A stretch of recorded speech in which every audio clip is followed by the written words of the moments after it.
Sa ftit ta' snin ilu persuni b'diżabilità f'pajjiżna kienu jsofru l-inġustizzi, ħafna drabi moħbija mis-soċjetà u mingħajr l-ebda opportunità li jgawdu għall-inqas id-drittijiet umani bażiċi. Grazzi fost l-oħrajn għad-Dar tal-Providenza, il-mentalità nbidlet u llum il-ġurnata dawn il-persuni saru meqjusa bħala nies b'abbiltajiet differenti li għandhom valur importanti anke għad-dinja tax-xogħol. Iżda biex id-Dar tal-Providenza toffri s-servizzi tagħha fosthom 90 residenti f'din id-dar u oħrajn fi 3 residenzi fil-komunità, il-kont jitla kważi 4 miljun euro u nofs jew 12,000 euro kuljum.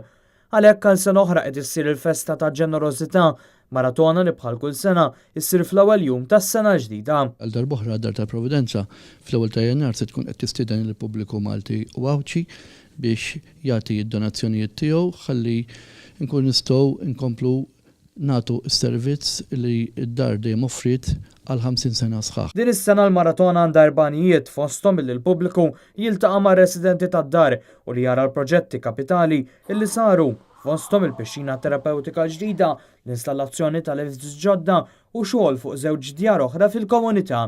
Se jkunu qed jitlestew ukoll salon tax-xahar u kamra tal-mużika.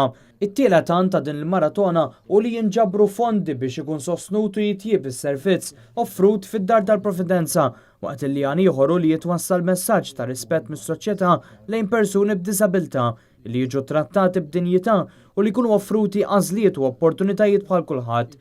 Blan li jinġabru kemm jista' jkun fondi, qabel din il-maratona se jkunu organizzati wkoll diversi attivitajiet fosthom il-kant ta' xogħlijiet tal-arti u żewġ kunċerti li jsiru nhar is-Sibt 16 ta' Diċembru, jiġifieri Prelude to Christmas fil-Katedral tal-Imdina u Breath of Heaven fil-Knisja Arċipretali ta' San Lawrence fil-Birgum.